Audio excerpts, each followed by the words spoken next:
Baytay and welcome back to my channel or welcome to my channel if ngayon mo lang ako nakita dito sa YouTube. And after a month, almost a month, I am back with another episode of Taste Test Baytay. At ang taste test natin is the newest desserts from Jollibee. So kung hindi pa nag-release yung Jollibee, wala tayong bagong episode ng Taste Test Baytay. And now I am finally back with another episode nga of Taste Test Baytay. At ito yung mga dessert na nirelease ng Jollibee. Ito, meron na akong video nito before, tong ube cheese pie. Naalala ko, nakagawa na ako ng video nito. I-check ko, pero sa pagkakaalam ko, nakagawa na ako ng video nito. I-insert ko na lang dito yung thumbnail if nakagawa na ako. Pero sure ako, nakagawa na ako ng video ng taste test na tong ube cheese pie. And ito yung hindi ko pa nagagawa ng video. And I think this is my first time to try this. And sure ako na re-release lang din to. Pero it is my first time to try this. At ito yung kanilang buko pandan sundae. So it's my first time na makatikim ng buko pandan na sundae. And ang pinaka-close siguro na natikman ko na buko pandan na parang sundae is yung sa Nathaniel's. Yung kanilang masarap na buko pandan. Nakalagay sa green na container. Yun siguro, ganun yung vibes nito. And I'm so excited to try this kasi fan din ako ng buko pandan na dessert pag fiesta or kahit anong okasyon may buko pandan.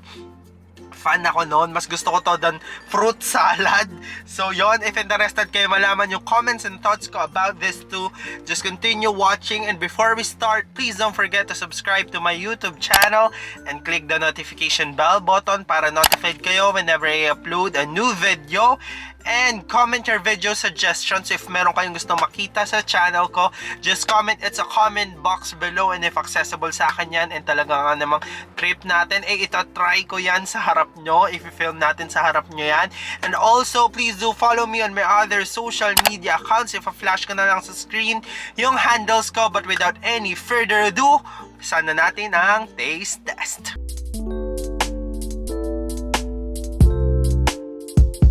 Bago natin umpisa ng taste test, sa pricing muna tayo. For the ube cheese pie, 47 pesos siya. And for the buko pandan sundae, 59 pesos. So uunahin natin tong buko pandan sundae since baka malusaw siya. And na-notice ko dito, amoy na amoy yung buko pandan. Ang lakas ng amoy ng buko pandan. As in, pagkaabot sa akin, naaamoy ko na yung buko pandan and amoy na amoy mo siya. Ay, let's try it. So ito muna yung itsura niya ulit and try na natin. Haluin ko muna siya para hindi i-toppings lang yung buko pandan. Mas okay na gantong kainin yung sundae. For me ito yung way ng pagkain ko ng sundae kasi pagka yung sa topping mo lang yung kinain, after ilang minutes o after ilang subo, wala na yung pinaka-flavoring niya. Pero kung ihahalo mo siya parang yung sa McFlurry ng McDonald's, all throughout meron ka makalalasahan na flavoring. Hindi lang puro vanilla sundae. So ito yung itsura niya pag minix. So try na natin.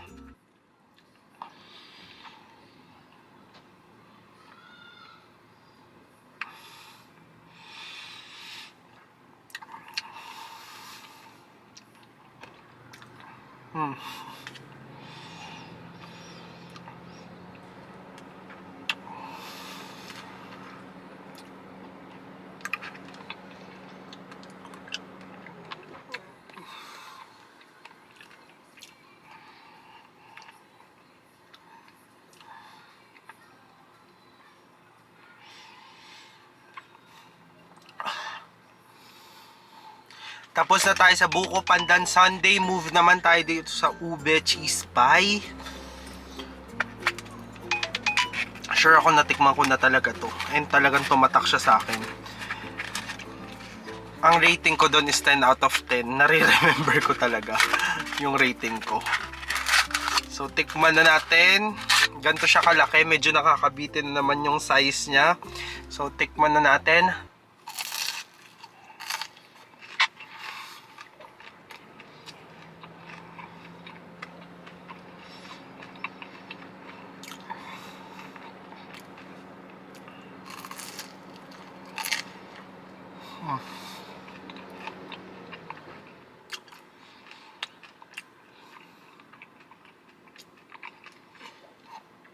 Last na.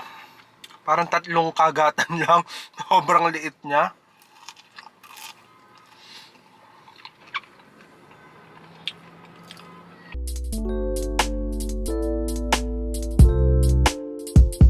Post na tayo sa taste test. It's now time for my comments para sa newest release from Jollibee, which are yung Ube Cheese Pie and then yung Buko Pandan Sundae. And by the way, available lang to hanggang May 31. Summer special lang kasi siya. So after May 31, hindi na siya available sa menu ng Jollibee kasi rainy season na sa Philippines yung June. Kaya hanggat summer pa, itry nyo na tong dalawang to kasi you only have almost 2 months to enjoy these two. Kaya sumugod na kayo sa nearest Jollibee if you want to try yung bago nilang products. So, unahin natin yung Ube Cheese Pie. Same as before ko siyang na-try.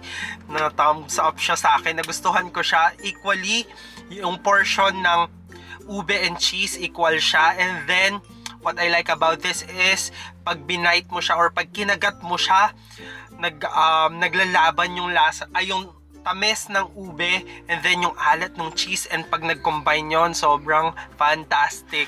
Sobrang ganon. And ayun nga, same as before, nagustuhan ko siya. And naalala ko tuloy yung craze nung pandemic sa ube cheese. Parang lahat may ube cheese pandesal. Basta yung ube cheese dito sa Philippines is sobrang massive and OA. Pero fan kasi ako ng ube, kaya talagang nagustuhan ko yung face na yon na sobrang sikat ng ube cheese, and now it's back sa Jollibee, yung ube cheese pie nila. So you better try that if namimiss nyo yung ube cheese craze dito sa Philippines. And for the Buko Pandan Sundae, tama nga ako, parang feels siya nung Nathaniel's na Buko Pandan yung nakalagay sa green tub. Ganun na ganun yung feels niya, pero mas matamis kasi ice cream yung ginamit doon. And meron siyang buko strips, yung meat, coconut meat or buko, ayun nga, buko strips, and then yung gulaman na green. And yung amoy nga, sobrang strong. Amoy na amoy mo talaga yung Buko Pandan. And yun, nagustuhan ko siya. Thumbs up again for Jollibee for the Buko Pandan Sundae. Kasi tamang-tama yon sa summer, kasi sobrang solid ng Buko Pandan. Iba yung feels or iba yung taste ng Buko Pandan pag kinain mo siya ng mainit na panahon or summer. Talagang sobrang nakaka-enjoy kainin. So yun lang yung masasabi ko sa newest release ng Jollibee, which are yung Ube Cheese Pie and then yung Buko Pandan Sundae. Hindi ko pala sinasadya na green din yung isuot ko.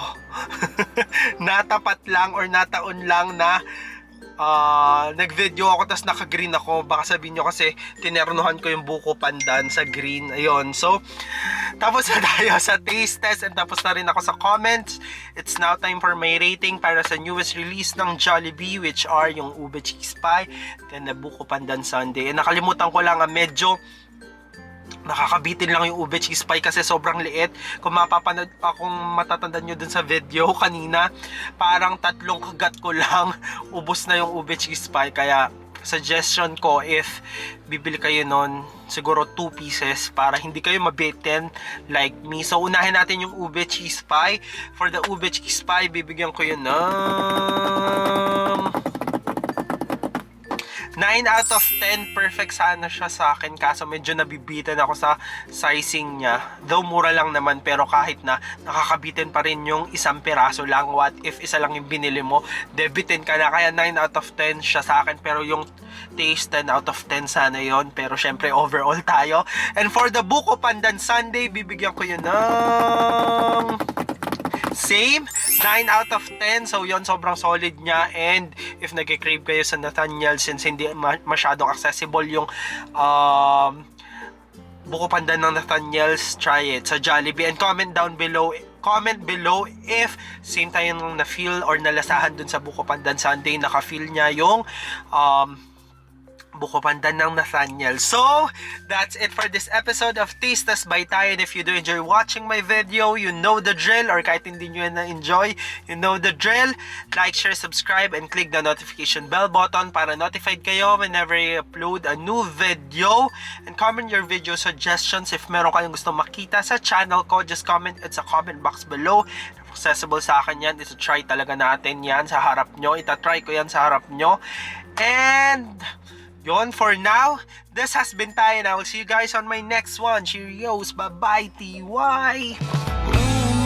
Baby, shine through and come and save me. I've been missing